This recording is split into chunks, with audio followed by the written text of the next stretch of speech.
উপস্থিত রোজাদার ভাইয়েরা সবাইকে আমি আমার আন্তরিক পক্ষ থেকে আসসালামু আলাইকুম জানাই।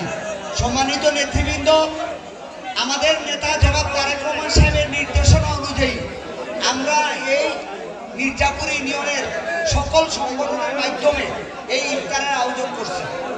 আজকে আমরা সুন্দরভাবে ইফতার করতে পারতেছি, এটা আল্লাহর কাছে লাখ লাখ শুকরিয়া। এবং আগামী দিনেও যাতে আমরা সুন্দরভাবে প্রতি ইউনিয়নে প্রতি ওয়ার্ডে আমরা ইফতার করতে পারি, সেই জিনিসের জন্য আমরা আল্লাহর কাছে দোয়া প্রার্থনা করি। কারণ এই স্বৈরাচার সরকার আসলে আমরা তো আর সেটা পারবো না, এই জন্য বললাম।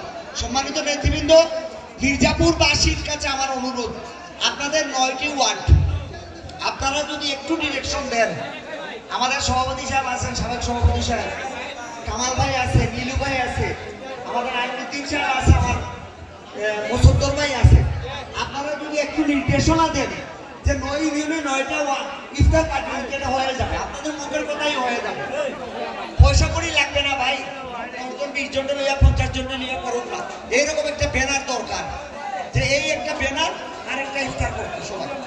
তো সম্মানিত নেতৃবৃন্দ, আপনারা আজকাল দেখবেন যে আমরা 17 বছর ধরে নির্যাতিত হয়ে এই জায়গায় আছি।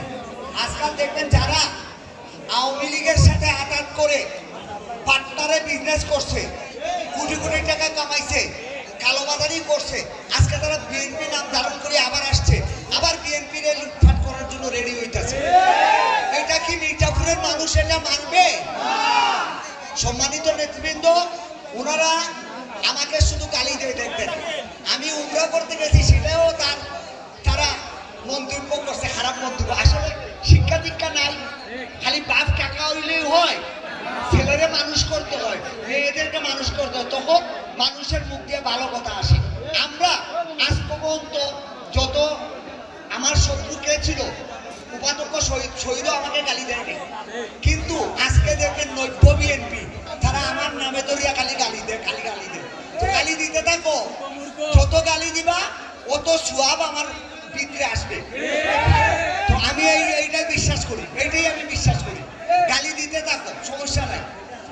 তো সম্মানিত নেতৃবৃন্দ, আমরা আগামী বছরও এইভাবে ইফতার পার্টি করব এবং এই ইফতার থেকে আমরা দোয়া করব জনাব তারেক রহমান সাহেব যাতে সুস্থ থাকেন, জনাব আমাদের নেত্রী বেগম খালেদা জিয়া যাতে সুস্থ হয়ে আমাদের মাঝে আবার ফিরে আসতে পারেন, সেই দোয়া করে আমি এবং এই এলাকায় যারা মারা গেছেন, মুসলমান অনেক মারা গেছেন, সবাই মৃতদের জন্য দোয়া করবেন, এই আশা ব্যক্ত করে আমি আমার সংক্ষিপ্ত বক্তব্য শেষ করলাম।